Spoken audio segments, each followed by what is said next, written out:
Broadway, the world of make-believe. But I found out the curtain never comes down on the real things that happen on the street of dreams. That's why I gave up acting to become a private investigator.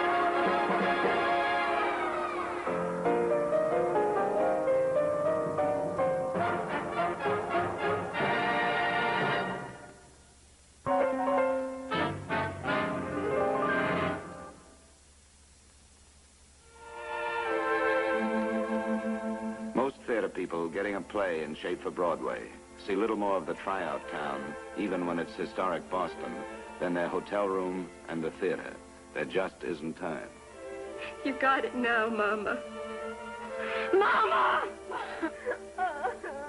Wherever you are, don't judge me.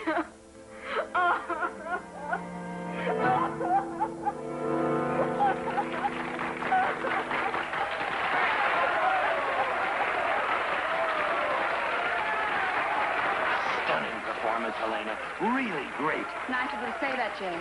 And you're my favorite producer.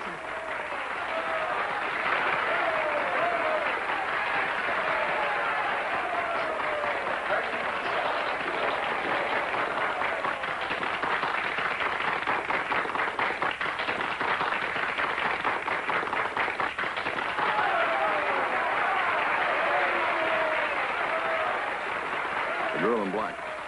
Carol Drake? That's right. You have permission to be back here?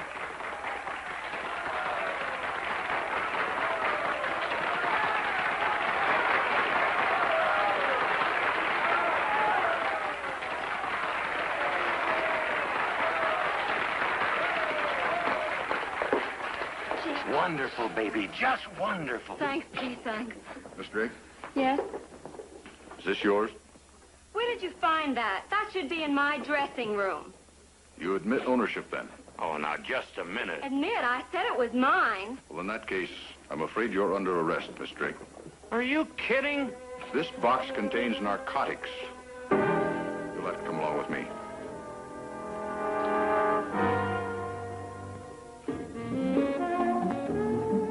I was heading for Boston, city of baked beans, in answer to a rush call from Jay Redding, a producer in trouble. And that's our big problem. Like every other city, we've been fighting this narcotics thing. It's rough. I know. Thank you very much, Mr. Bannon. She'll be right down. I'm in my office. If you need me, just shout. All right. It's not going to be easy, Jay. Oh, this is ridiculous, Johnny. Why, I know Carol intimately. Let's Why not be indiscreet, Jay. I think I know your reputation with young actresses. I can fill in the blanks myself. Well, that's another thing. Ever since Boston, something's happened. I've seen her in the theater, that's all. Oh, Johnny. Johnny, it's good to see you. Hi, Jay. How are we doing? I'm afraid we're not doing very well, Carol. But I sent for Johnny. Thanks, Jay. Thanks for coming, Johnny. For you, anytime. You don't believe any of this, do you, Johnny? Should I believe it, Carol? No, Johnny. No, honest. Then I don't believe it. Thanks, Johnny. Thanks. Go ahead, baby. Cry it out. Oh, I've got an understudy rehearsal at the theater, Johnny. I'm late now. Right. I want to talk to Carol for a while, then I'll set bail and I'll get to work. Right. Oh, hi, Johnny. Any news? The bail doesn't work. I'm afraid you'll have to use that understudy tonight. She's terrible. Hello, Johnny. Hi, sweetie. Jay said you'd come Never down. heard such readings. Well, she's just terrible. They always are, except in movies. I liked her. What? Have you lost your mind? You might be a bright new playwright, but you're a lousy judge of acting. You're equating the understudy's performance in terms of the way someone else has played the part. Think of it as a new thing. As a new thing or as an old thing? It's impossible under any terms. I'm afraid I don't agree. Look, Gideon. Against Carol's performance, it's like night and day. Carol is magnificent in the part. Don't think I don't know that. I heard the audience last night. They gave her an ovation. You heard them, too. Carol's performance is bad for the play. Why? Who are you? I'm sorry, Gideon. This is Johnny Midnight. He owns a theater that we're going to play in New York. He's also a private detective. I asked him to come down here to see if he could help Carol. Johnny, this is our author, Gideon Crow. Well, why isn't he out somewhere detecting? Since when do we include policemen in discussion of performance? Gideon, you're absolutely rude. It's just that I don't understand why anyone insane enough to leave the theater for detecting should care to or be allowed to listen to a theatrical discussion. Wouldn't you rather be chasing someone down an alley? You know, it might just be that the reason you prefer the understudy's performance to Carol's might have something to do with Carol's being framed on a narcotics rap. So why don't you take another pill and tell me why you think Carol's performance is bad for the play? Well, I could have 2 lumps of sugar in the coffee, please. Mr. Detective, you won't understand my explanation, since it has nothing to do with guns. But I will tell Helena and Jay. They'll understand. The local critics generally agreed they liked the show, but they all felt the second act was weak. I say it's not weak. I say Carol plays the first act so strongly she's got nowhere to go. It makes the second act seem like an anticlimax. Perhaps you're right, Gideon. Well, Mr. Crow, may I ask you a question? Go ahead. What do you think of Carol? Not as an actress. I mean, personally. What has that got to do with anything? I'd like an answer, please. Well, frankly, she bores me. Helena, how do you get along with Gideon? I suppose this makes a neurotic out of me. But I'll admit that up till a few minutes ago when he was so rude to you, Gideon and I get along beautifully. We adore each other. I thought so. Mr. Crow, you call yourself a playwright, yet a girl like Carol has no interest for you. You know why? Because she's so healthy and so vibrantly alive that she overwhelms you. And you run frightened here to Helena to be mothered. I'm sorry, honey. I haven't seen your play yet. But if you'll take my advice, you'll listen to the local critics and fix your second act. This isn't helping Carol. Or maybe it is.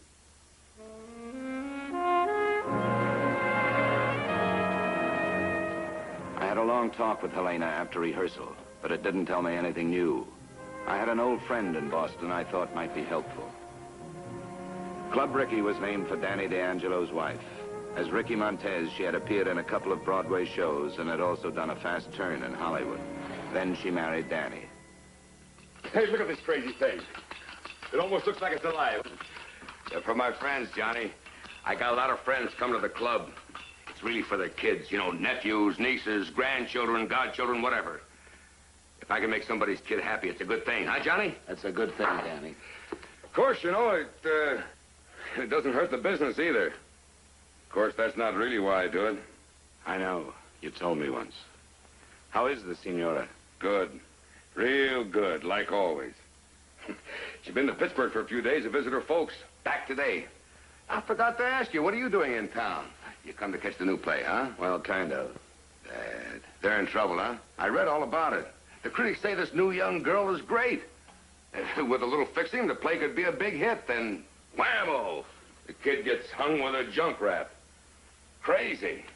Real crazy. I know the girl. Her father's dead now, but he was a friend of mine. She's a little wild, but very talented and very nice. I still can't believe it. Well, have you talked to her? What does she say? What's her name? I read it and I can't... Carol Drake. Yeah.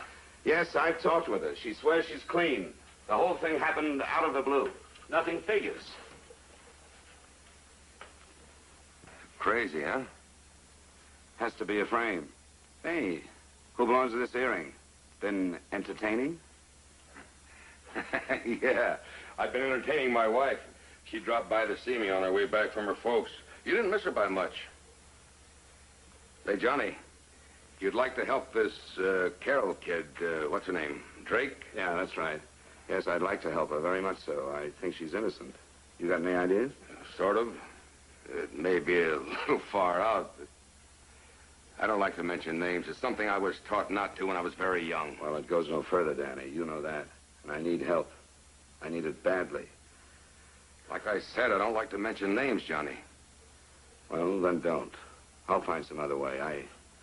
I know how you feel. Maybe we'd better forget it, huh? Yet if I could help this Drake kid, you say she's innocent. Mike Rogan. That's the name. I said it. Only you never heard it from me. Mike Rogan. He was up before the Senate Investigating Committee, but they couldn't nail him.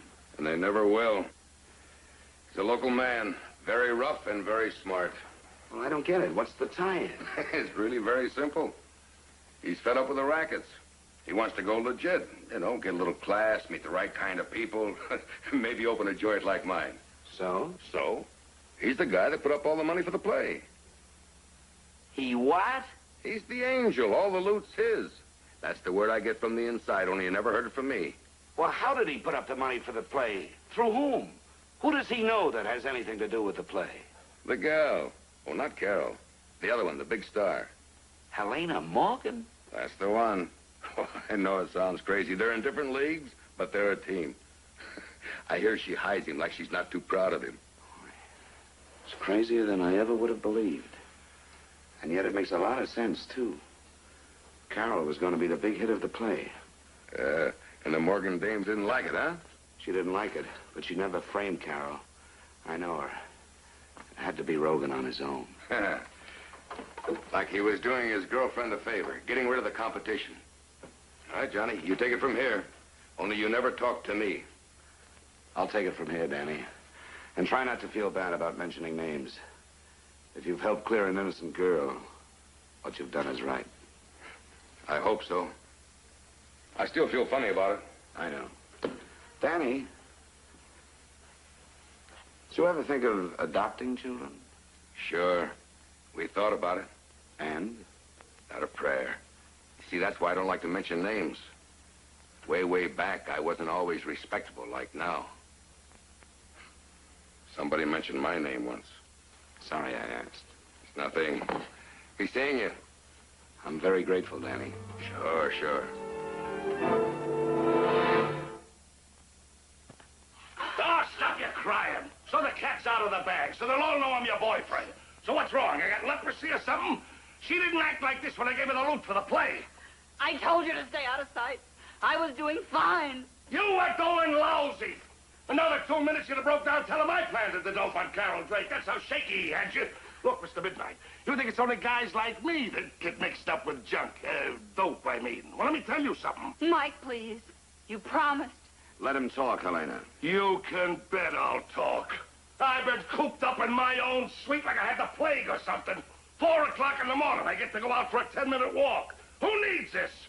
For giving her 120 grand to put on that lousy little dope fiend's play. Mike, please don't. It's not true, Johnny. It's not true. It is true. I'm telling you the truth. She's telling everybody a pack of lies. Calling Gideon Crow an addict is a serious charge. Can you prove it? I'll never forgive you for this. Never. You'll never forgive me. For what? For dropping all that loot, 120 grand on your show? Huh. It's a lot simpler loosening it on the horses. You want proof, huh? All right. Tell him. It's no proof at all. Go on. Tell him. I saw a hypodermic fall out of his pocket once in New York. That's all. Poor darling. He could be a diabetic or something. He's not a diabetic. He took sugar in his coffee at the theater yesterday. 2 lumps. You know anything else? Tell him the rest. Once he fainted in my apartment. He was wearing a heavy sweater. I took it off. His arm was full of needle pricks. Hey, you see? You theatrical people ain't nothing to be proud of. Telling everybody that you got the dough from some senator. Only you can't say who it was because he had a wife. Well, I ain't got no wife. And when you tell him who it was who threw you over, you can say it was Mike Rogan. I'll get it. Hello? Who's this? Oh, Carol. You back in the hotel? Well, just stay where you are, sweetie. I'll see you shortly. Oh, what's your room number? Right. It's Carol. She's been released on bail. She wants to see me. Here, you got any more questions to ask? Here's my card. I'm available. There's no business like show business. Tap.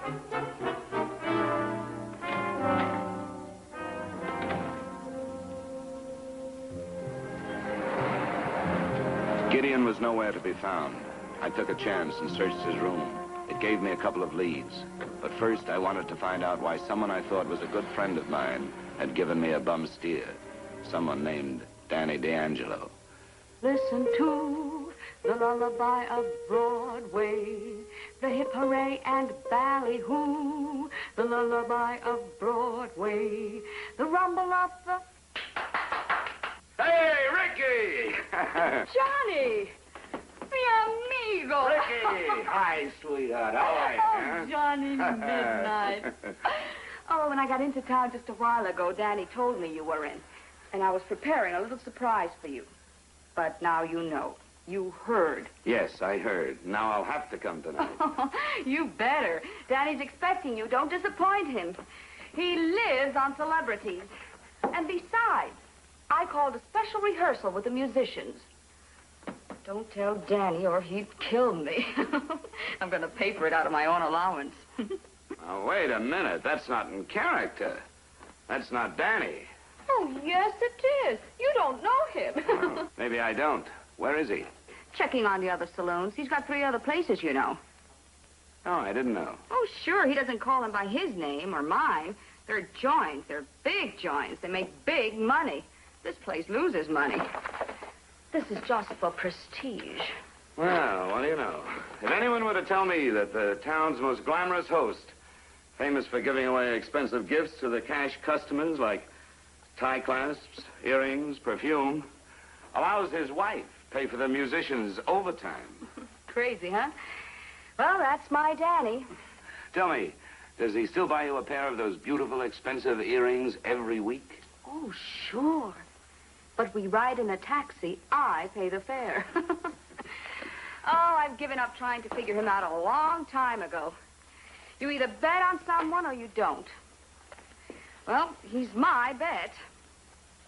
Maybe I'm stuck, huh? I wouldn't know. As you said, he's your bet. Say, tell me, why aren't you wearing a pair of the famous earrings? And, what are these for? The trademarks were wearing me out. The little earlobes got infected. Haven't been able to wear earrings for weeks.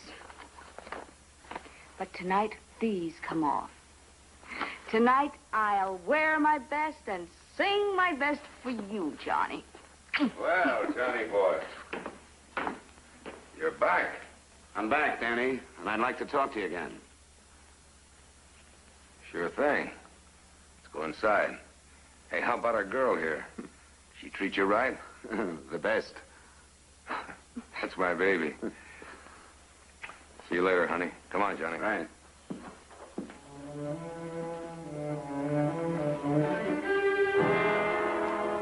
The talk with Danny got me nowhere. He said Mike Rogan was bluffing, and he warned me. He said Rogan would try to get me.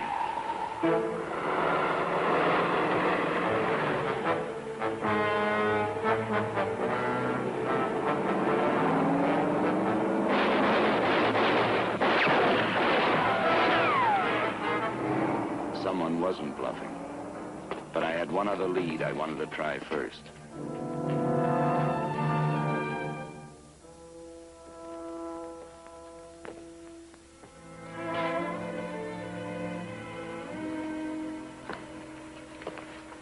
What are you reading, Gideon?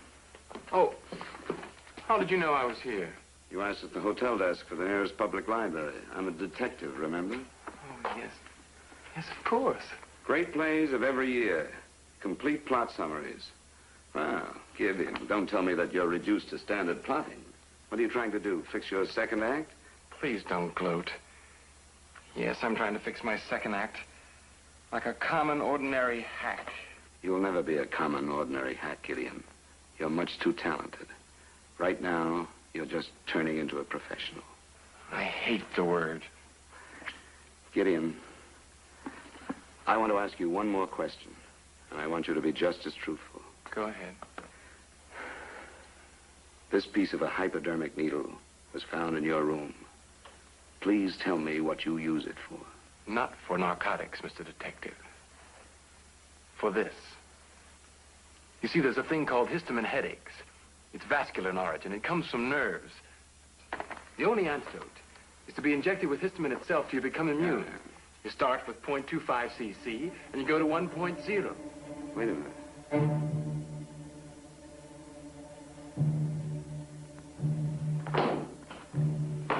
Thank you, Gideon. Thank you very much. Yes. It's my earring. How did you get it? I asked Danny D'Angelo for it. He gave it to you? Mm-hmm. Earlier today, he told me it belonged to his wife. I told him I wanted to have it copied, so he gave it to me. I even found out the name of his jeweler. You were in his office before I got there this afternoon, weren't you?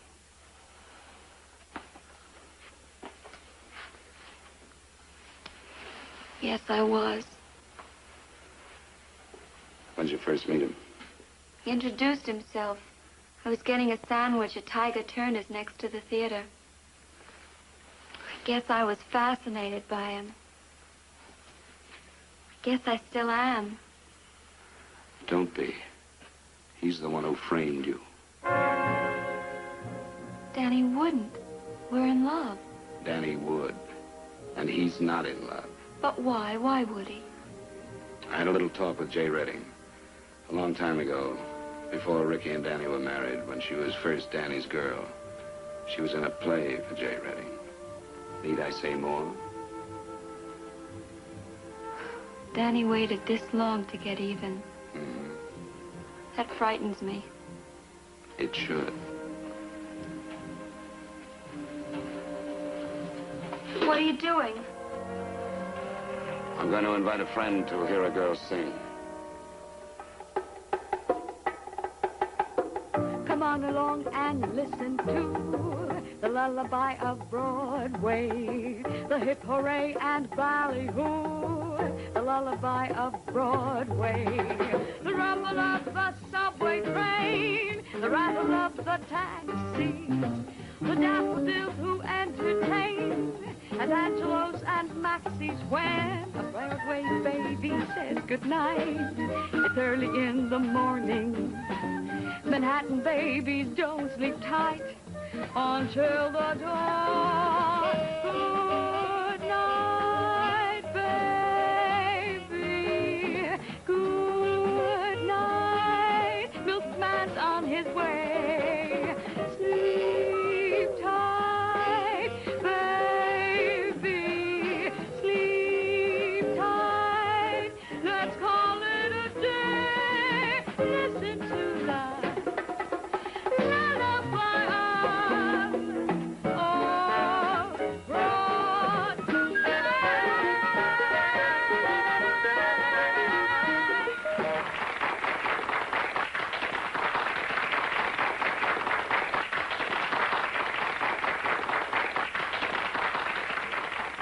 You were great, honey, just great. Wonderful. You know, she sang that song especially for Johnny. I know, Johnny told me. And by way of thanks, I have something just for you. You see, Danny's not the only one who can get you earrings. Oh, Johnny, they're a dream. They're beautiful. Try them on. Sure. Hold these. Thank you. Oh, Johnny, really, you shouldn't have done this. How do they look? You make them beautiful. Those are really earrings. These serve a different purpose. Oh? Shall we do this quietly, Danny? Several of my men are here. I thought the place looked like it was full of things tonight. What's going on here? I'm afraid your husband's a big distributor of narcotics, Ricky. He works through his jeweler. Heroin. As if you didn't know. She doesn't know. I believe you, Danny. This time, I believe you. That remains to be seen. Let's go, shall we? Don't worry, baby. I'll take care of this. Not this time, Danny. This time, I'm afraid it's going to be the other way around. I bet on him. I really bet on him, Johnny. May we have a check, please? There'll be no check. The party's on me.